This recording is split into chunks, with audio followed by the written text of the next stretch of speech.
عزیز دوستو، بزرگوں اور بھائیوں، کچھ چیزیں ایسی ہیں جن کا قرآن مجید نے بارہا تذکرہ فرمایا۔ قرآن پاک کسی چیز کا ایک بات بھی ذکر کر دے تو وہ چیز ہمارے لیے دستور حیات اور منشور زندگی بن جاتی ہے۔ لیکن اگر اللہ تبارک و تعالیٰ کسی چیز کا بار بار تذکرہ فرمائے تو معنی یہ ہے کہ اس کی ہمیں بہت ہی زیادہ ضرورت ہے۔ ان چیزوں میں سے ایک چیز صبر ہے۔ قرآن پاک نے 100 سے زیادہ مرتبہ صبر کا تذکرہ فرمایا۔ اتنی بڑی بات کو سمجھیے گا کہ 100 سے زیادہ مرتبہ قرآن پاک نے تذکرہ کیا ہے صبر کا، اور مختلف انداز میں۔ کہیں فرمایا کہ وَبَشِّرِ الصَّابِرِينَ، اے محبوب صبر کرنے والوں کو خوشخبری سنا دیجیے۔ کہیں فرمایا اِنَّ اللَّهَ مَعَ الصَّابِرِينَ، بے شک اللہ صبر کرنے والوں کے ساتھ۔ تو مختلف انداز میں، مختلف طریقوں سے اللہ تعالیٰ نے صبر کا تذکرہ فرمایا۔ سوسائٹی کے اندر، معاشرے کے اندر اور مسلمانوں کے اخلاقی رویوں کے اندر اگر صبر کو داخل کر لیا جائے تو ہم محسوس کریں گے کہ ہماری زندگی نہ صرف یہ کہ آسان ہو گئی ہے بلکہ محبتوں والی ہو گئی ہے، چاہتوں والی ہو گئی ہے۔ ہمارے رشتے ایک دوسرے سے ٹوٹ نہیں رہے بلکہ بننا شروع ہو گئے۔ تھوڑا سا صبر بہت ساری چیزوں کو ٹوٹنے سے بچا لیتا ہے۔ قرآن مجید کی جو آیت کریمہ میں نے تلاوت کی، یہ سورہ آل عمران کی آخری آیت ہے۔ اللہ تعالیٰ نے فرمایا یا ایھا الذین آمنوا اصبروا وصابروا، اے ایمان والو صبر کرو، صابر بنو۔ اے ایمان والو صبر کرو اور صابر بنو۔ کیا مطلب؟ پہلے صبر کا مطلب یہ ہے کہ اگر تمہیں کوئی ذاتی تکلیف پہنچے تو اس پر صبر کرو۔ وصابروا، اس کا معنی یہ ہے کہ اگر دشمن کے مقابلے میں کسی اور کی طرف سے کوئی تکلیف آئے تو اس پر بھی صبر کرو۔ پھر فرمایا ورابطوا، اور ہمیشہ کمر بستہ رہو، اسلامی سرحدوں کے پہرے دار رہو۔ واتقوا اللہ، اللہ سے ڈرتے رہو۔ لعلکم تفلحون، اس امید پر کہ اللہ تمہیں کامیابی عطا فرما دے، تم فلاح پا جاؤ۔ یا ایھا الذین آمنوا اصبروا وصابروا، اے ایمان والو صبر کرو اور صابر بنو۔ صبر کرو، صابر رہو، یعنی جو ذاتی تکلیف آئے اس پر بھی صبر کرو۔ اور مصابرہ کا معنی سامنے سے آنے والی تکلیف، اگر بیماری آ گئی، کوئی پریشانی آ گئی، کہیں کوئی اپنا دنیا سے چلا گیا تو یہ ذاتی تکلیف ہے، اس پر بھی صبر کرنا۔ اور اگر اپنوں نے، بیگانوں نے کوئی تکلیف پہنچا دی، کوئی اذیت دے دی، وہ اذیت کئی صورتوں میں ہو سکتی ہے۔ تانا بھی ایک اذیت ہے، طنز بھی ایک اذیت ہے، کسی شخص کے بارے میں غلط کلمہ کہنا بھی ایک اذیت ہے، اور مقابلے میں کھڑے ہو جانا، لڑائی کرنا، یہ بھی ایک اذیت ہے۔ اس پر بھی صبر کرو۔ ورابطوا، اور اس طرح کرو کہ کمر بستہ رہو، جد و جہد کرتے رہو۔ واتقوا اللہ، اللہ سے ڈرو۔ لعلکم تفلحون، تاکہ تم کامیاب ہو جاؤ۔ صبر جب آپ کرتے ہیں نا، اور صبر کا ارادہ کرتے ہیں تو اللہ تعالیٰ صبر کی توفیق بھی عطا فرماتا ہے۔ ہم نے یہ دیکھا ہے کہ ہمارے پاس نعمتوں کی کمی نہیں، ہمارے فریزر خوراک سے بھرے ہوئے ہیں، ہمارے دسترخوانوں پہ انواع و اقسام کی چیزیں چنی ہوئی ہیں، ہماری الماریوں میں کئی ہمارے لباس تیار شدہ لٹکے ہوئے ہیں، ہماری جیبوں میں ہماری ضرورت کا سرمایہ اللہ نے ہمیں دے دیا ہے۔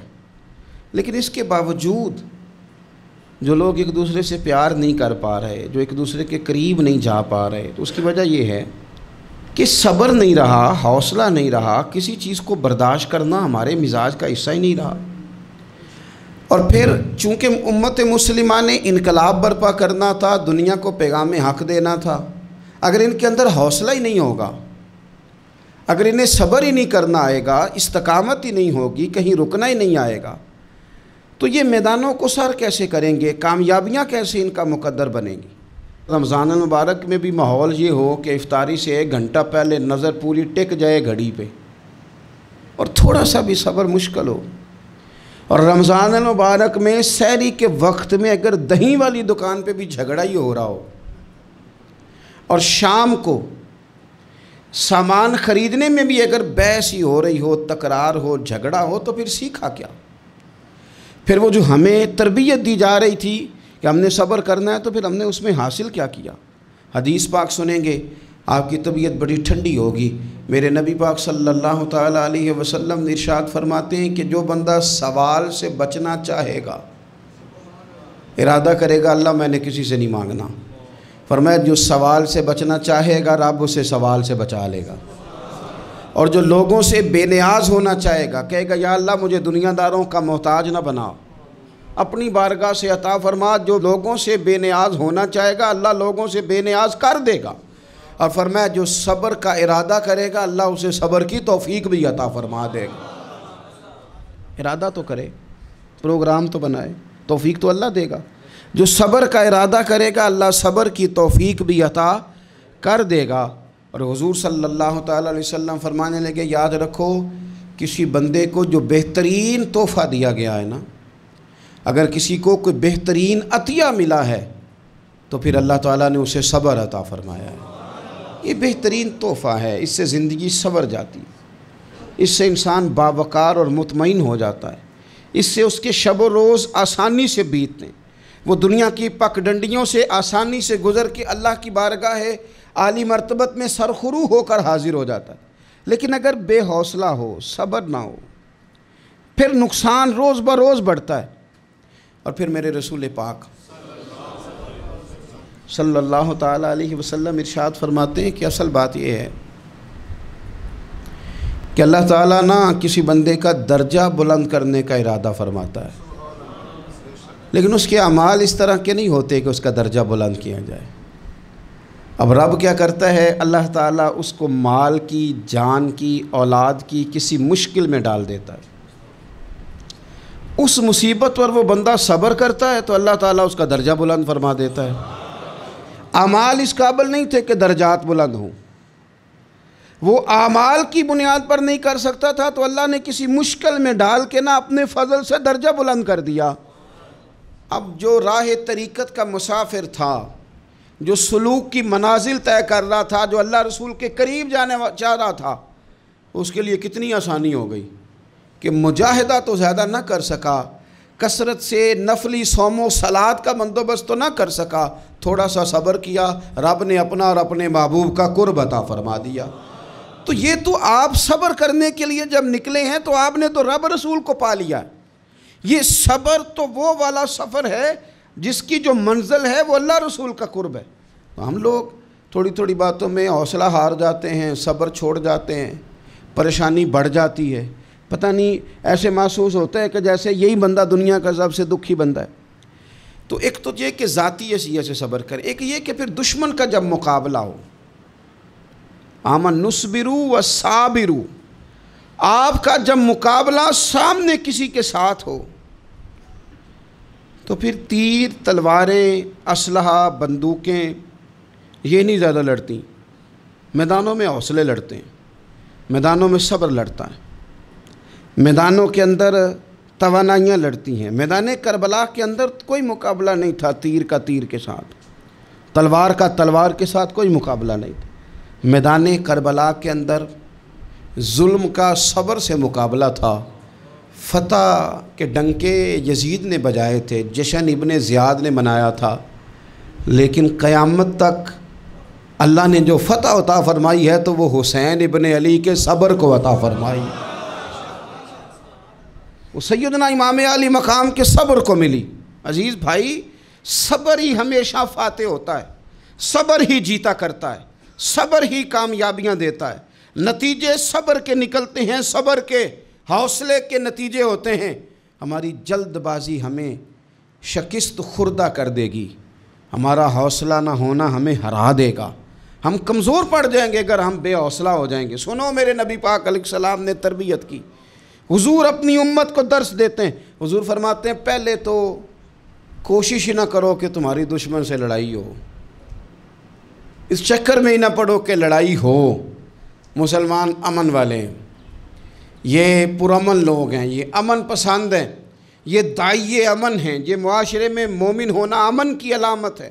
فرمایا پہلے تو یہ پروگرام ہی نہ بناؤ کہ تمہاری لڑائی ہو، اور فرمایا پھر اگر ہو جائے نا تو پھر صبر کے ساتھ مقابلہ کرو، پھر ڈٹ کے مقابلہ کرو، اور پھر یاد رکھو کہ یہ جو جنت ہے یہ تلواروں کے سائے میں ہے، جنت تلواروں کے سائے میں تمہیں ملے گی۔ پھر ڈٹنا سیکھو۔ پہلے تو بات یہ کہ تم یہ ارادہ ہی نہ کرو لڑائی، اور اگر کبھی ہو جائے وہ لوگوں کو بتاؤ کہ ہیں ہم پرامن لوگ، پر دین کے لیے کھڑا ہونا ہو تو پھر ہم سے زیادہ کسی کو کھڑا بھی نہیں ہونا آتا، پھر ہم سے زیادہ کسی کے پاس طاقت بھی نہیں۔ حضرت مولا علی شیر خدا رضی اللہ تعالیٰ عنہ کے زمانے میں کفر کے ساتھ ایک جنگ ہو رہی تھی، تو کافروں نے نا جاسوس بھیجے کہ یار پتہ تو کرو مسلمانوں کی تیاری کس طرح کی ہے۔ تو جاسوس واپس جا کے کہنے لگا سمجھ کوئی نہیں آئی ان کی، وہ تو راہب قسم کے لوگ ہیں، صوفی قسم کے لوگ ہیں، وہ تو کٹے ہوئے ہیں دنیا سے، مسلوں پہ بیٹھ جاتے ہیں، رات کو تو لگتا ہے دنیا سے تعلق ہی کوئی نہیں، لیکن سویرے اٹھ کے میدان میں تلوار لے کے نکلتے ہیں تو لگتا ہے ان سے بڑا مجاہد ہی کوئی نہیں۔ یہ عجیب لوگ ہیں کہ رات کو مسلح پہ بیٹھیں تو لگتا ہے کٹ گئے دنیا، یہ صوفی لوگ ہیں، درویش ہیں۔ یہی مسلمان کی شان ہے، ہو ہلکا یاراں تو برے شم کی طرح نرم، رزم حق و باطل ہو تو فولاد ہے مومن، ادھر آ ستمگر ہنر آزمائیں تو تیر آزما، ہم جگر آزمائیں، ہم تجھے اپنا حوصلہ بتاتے ہیں کتنا، دیکھ ہمارے حوصلے سے ٹکرا کے دیکھ یہ کتنا طاقتور اور مضبوط ہے۔ تو عزیز بھائی، اگر زندگی میں آپ کو صبر کرنا آ گیا، میں بڑے دنوں سے یہ عنوانات بیان کر رہا ہوں، اور آج تو خصوصی طور پر رمضان شریف کے اس جمعے میں اپیل کرنا چاہتا ہوں آپ سے کہ کمزور باتیں کرنی چھوڑ دیں، مایوسی کے جملے اپنی زندگی سے نکال دیں۔ ہم مسلمان ہیں، آپ بیمار ہو گئے ہیں تو یہ بھی خدا کا فضل ہے، گناہ معاف ہوں گے۔ اگر اللہ تعالیٰ نے فقیر بنا دیا، غریبی آ گئی ہے تو یہ بھی فضل ہے، امیروں سے پہلے جنت میں جائیں گے۔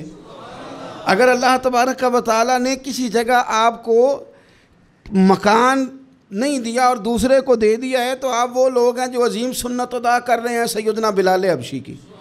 اگر کسی جگہ کوئی کمزوری آ گئی ہے، کوئی پیچھے رہ گئے ہیں تو یہ خدا کا فضل ہے۔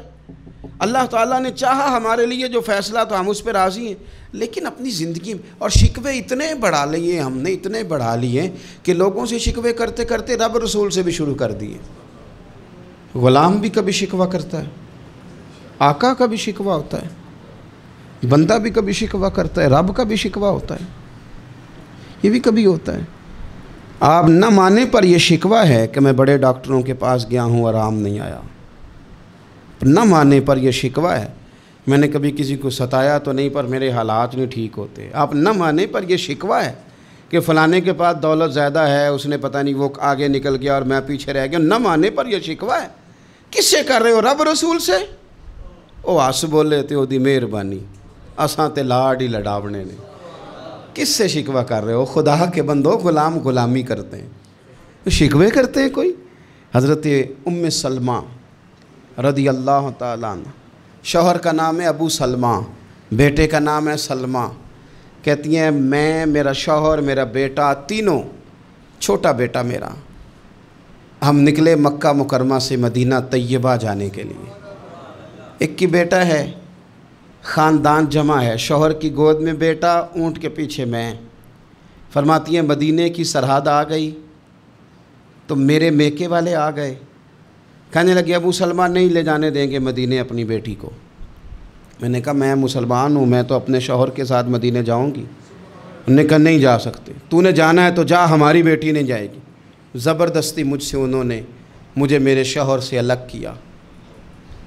کہتی ہیں پھر میرے شوہر کے قبیلے والے آ گئے، وہ کہنے لگے اگر تم اپنی بیٹی کو نہیں نہ جانے دیتے تو یہ جو ہمارا پوتا ہے یہ ہماری نسل ہے، تمہارا نہیں، اسے ہم نہیں جانے دیں گے۔ وہ بچہ اپنی طرف کھینچتے تھے، میں اپنی طرف کھینچتی تھی، مدینے کی سرحد پہ۔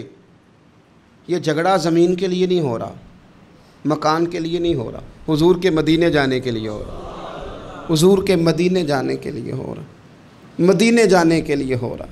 لنگ کئی مہینے تے برس گئے تے تیری دید نو دیدے ہی ترس گئے، انہوں نے بچہ کھینچا، میں نے اپنی طرف کھینچا، میرے بچے کا بازو اتر گیا۔ فرماتی ہیں میرے شوہر مدینے چلے گئے، بیٹا میرے سسرال والے لے گئے، مجھے میکے والے لے گئے۔ آج بھی کچھ سیانے بندے کہتے ہیں اس کو نکال دو اور بچے چھین لو۔ ان کا بھی خیال تھا کہ بیٹا لے جائیں گے نا تو ابو سلمہ بھی مدینے سے واپس آ جائے گا، یہ بھی واپس آ جائے گی۔ او یار، اتنا بڑا بھی ظالم کوئی نہیں ہوگا جو ماں باپ سے بچے جدا کرے۔ فرماتی ہیں کہ وہ لے گئے چھین کے، میں میکے چلی گئی۔ لوگ روٹی کھاتے تھے، میرے حلق سے نہیں گزرتی تھی۔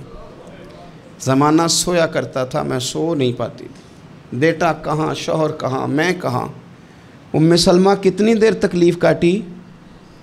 جناب ام سلمہ کہنے لگی لوگوں 1-2 دن نہیں، پورا سال بیت گیا، پورا سال، پر جے سونا ہی میرے دکھ وچ راضی، جے سونا ہی مارو مینوں مار مکاؤ، میں کوئی عذر نہ پیش لے آواں، او جے سونا ہی میرے دکھ وچ راضی، پھر سکھ نو چلے ڈاواں۔ فرمایا سال بیت گیا، لوگ صبح اٹھ کے کام کاج پہ لگ جاتے، کپڑے بدلتے، ڈیوٹیاں کرتے، اور میں سویرے اٹھ کے اس جگہ آ جاتی جہاں میرا شوہر اور میرا بیٹا بچھڑا تھا۔ میں سارا دن روتی، آہوزاری کرتی، حضور کے مدینے کی طرف منہ کر کے میں تڑپتی۔ سال بیت گیا، سال، ایک ہفتہ نہیں نکلتا بچوں کے بغیر۔ بڑے بڑے سیانے لوگ پردیس جاتے ہیں تو بچوں کی فوٹو دیکھ دیکھ کے روتے ہیں، لیکن کہتی ہیں ماں تھی، بیٹا بچھڑا اور پھر بیٹا بیمار ہو اور ماں سے جدا ہو، کتنی تکلیف کا منظر ہے۔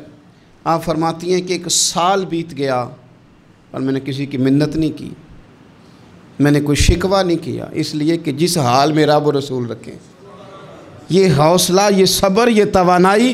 1 سال کے بعد میرے چچا کا بیٹا میرے پاس سے گزرا، تڑپتے دیکھ کر کہنے لگا میری بہن تو سارا دن روتی رہتی ہے۔ تو میں نے کہا بھائی تمہیں کیا بتاؤں، اس کا شوہر چلا جائے، بیٹا جدا ہو جائے، وہ کیا کرے گی؟ فرماتے اس نے جا کے میرے باپ سے، اپنے والد سے، میرے خاندان والوں سے کہا اس کی سزا کب ختم ہوگی؟ اس غریبنی کا قصور یہ ہے کہ یہ مدینے والے کا کلمہ پڑھتی ہے، اس کی غلطی یہ ہے کہ یہ مسلمان ہو گئی ہے، دین حق قبول کر لیا ہے، کیوں نہیں تم خیال کرتے؟ کہتے ان کے دل نرم ہوئے، وہ رضامند ہوئے مجھے مدینے جانے پہ۔ پھر اس نے کوشش کی، میرے سسرال پیغام بھیجے، کب بس کرو، اور بچہ تو چڑیا کا جدا ہو جائے تو وہ تڑپا کرتی ہے، اور تم نے ایک جیتی جاگتی ماں کا بیٹا جدا کیا ہے۔ وہ بھی نرم ہوئے، رب نے اسباب بنائے، میرا بیٹا مجھے ملا۔ کہنے لگے تو رہ جا، میں نے کہا نہیں، تم مسلمان نہیں ہو، تمہیں پتہ نہیں نا، میں یہاں نہیں رہ سکتی، مجھے مدینے ہی جانا ہے۔ اکیلی اتنا سفر، جنگلوں کا رستہ، پہاڑی رستہ طے کر لو گی؟ میں نے کہا میں کر لوں گی۔ جنہوں ویک کے ٹھر دیاں اکھیاں نے تو جنہوں ویک کے ٹھر دا سینہ ہے، ربا تیری ساری خدائی ایک کی شہر مدینہ ہے۔ کہتی میں اونٹ پہ بیٹھی، بیٹا میں نے گود میں بٹھا لیا، میں سفر کرنے لگی، پر دل میں کھٹکا تھا کہ اتنا لمبا سفر، بیٹا چھوٹا ہے، کیسے کروں گی؟ کہتے مجھے عثمان بن طلحہ مل گئے، کہنے لگے کہاں جا رہی ہو بہن؟ میں نے کہا مدینے۔ کہنے لگے اکیلے جاؤ گی؟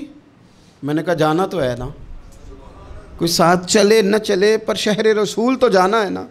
آپ فرماتی ہیں میں نے عثمان بن طلحہ سے نیک بندہ کوئی نہیں دیکھا، میرے اونٹ کی لگام تھام لی۔ جب مجھے اونٹ پہ بٹھاتے تھے نا، اونٹ بٹھا کے چلے جاتے تھے، میں بیٹھ جاتی تھی تو آ کے لگام تھامتے تھے۔ جب کہیں مجھے اتارتے تھے تو اونٹ بٹھا کے چلے جاتے تھے، میں اتر جاتی تھی تو اونٹ کو باندھتے تھے۔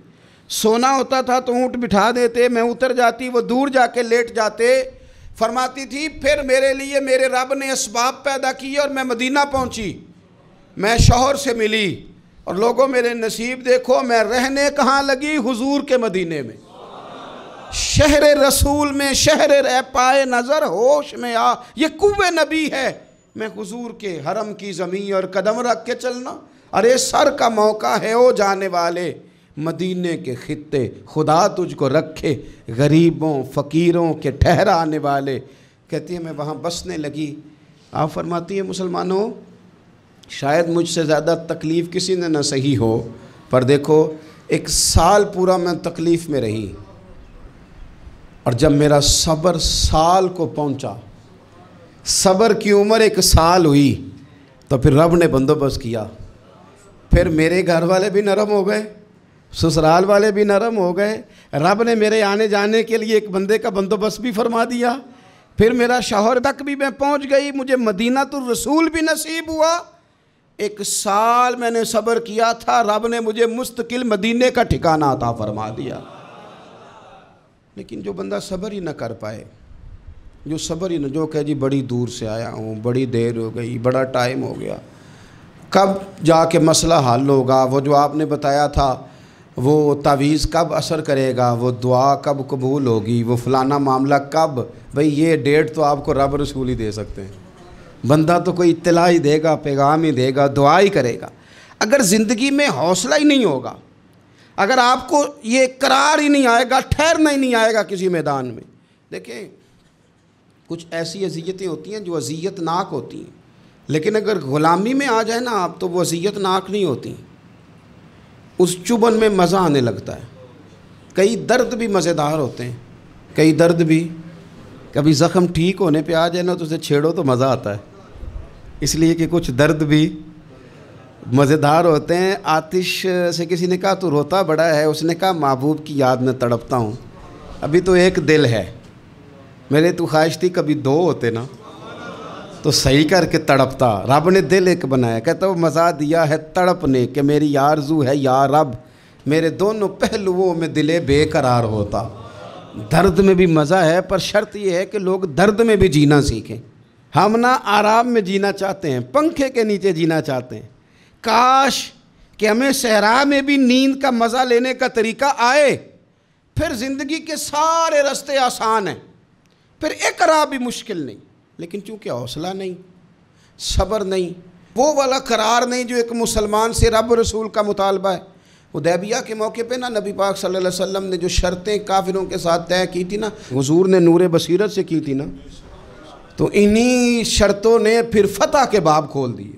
ان فتحنا لک فتحا مبینا۔ ایک شرط یہ تھی کہ اگر کوئی مسلمان مدینے سے مکے آئے گا تو مکے والے واپس نہیں کریں گے، رکھ لیں گے۔ پھر غور کریں، کوئی مسلمان اگر مدینے سے مکے آئے گا تو مکے والے واپس نہیں کریں گے، اور اگر کوئی بندہ مسلمان اپنے آقا کی مرضی کے بغیر مسلمان ہو جائے اور وہاں سے وہ مدینے آئے گا تو حضور پناہ نہیں دیں گے۔ تو میرے بھائی، محبوب کی طرف سے آنے والا نہ صرف سوکھ ہی نہیں قبول کرنا چاہیے، دکھ بھی قبول کرنا چاہیے، دکھ بھی قبول کرنا چاہیے۔ ہمارا یہ مسئلہ ہے کہ ہم نہ میٹھی میٹھی کے قائل ہیں، کڑوی کڑوی کے قائل نہیں۔ اگر وہ کبھی دکھ دے نا تو محبوب کا دکھ بھی سکھ سمجھ کے قبول کرو۔ ہاں اس کی طرف سے کانٹا ہے کبھی تو اسے پھول سمجھ کے قبول کرو، وہ چبھے گا نہیں، انشاءاللہ مزہ ہی دے گا، وہ قبول تو کرو نا۔ تو اب حضرت ابو بصیر رضی اللہ تعالیٰ عنہ ایک صحابی تھے، ایک تو حضرت ابو جندل رضی اللہ تعالیٰ عنہ تھے نا، تو وہ تو حدیبیہ میں آ گئے، حضور مجھے لے جائیں، تو نبی پاک نے فرمایا میں نے وعدہ کر لیا ہے، ان کو بھی حضور نے واپس بھیج دیا۔ اور یہ بیچارے نا اپنے آقا کی جیل توڑ کے مکے سے بھاگ کے مدینے آئے، یا رسول اللہ مجھے قبول کر لے، میں بھاگ آیا ہوں، وہ بڑا ظلم کرتے ہیں، مارتے ہیں، تکلیف دیتے ہیں۔ وہ آئے تو ادھر سے نا اس کے مالک نے 1-2 بندے بھی بھیج دیے رکا دے کے کہ یا رسول اللہ آپ کا تو وعدہ تھا کہ آپ بندہ رکھیں گے نہیں۔ یہ آئے اور رکا بھی آ گیا۔ اب ذرا منظر کو سمجھیں۔ ہمارا تو یہ مسئلہ ہے کہ کہتے ہیں کہ میری 99 باتیں مانی ہیں، ایک نہیں مانی، لہذا میرا تعلق ہی کوئی نہیں۔ لیکن یہاں کیا کیفیت ہے؟ بندہ رو رہا ہے، تڑپ رہا ہے، حضور میں مار سے بچتا ہوا آیا ہوں، جیل توڑ کے آیا ہوں، مجھے قبول کر لیں۔ ادھر رکا آ گیا کہ آپ کا وعدہ تھا رکھیں گے نہیں۔ اب یہ کتنا مشکل مسئلہ ہے، لیکن رسول پاک علیہ السلام نے فرمایا ابو بصیر میں نے وعدہ کیا یار تجھے واپس جانا پڑے گا۔ ہوئے ہوئے ہوئے، لوگ تو کہتے ہیں نا کہ وہ پیر صاحب نے کہا تھا تو میرا کام نہیں ہوا، لہذا میری بیعت ہی گئی، چھٹی ہو گئی، ماحول ہی بڑا عجیب ہے۔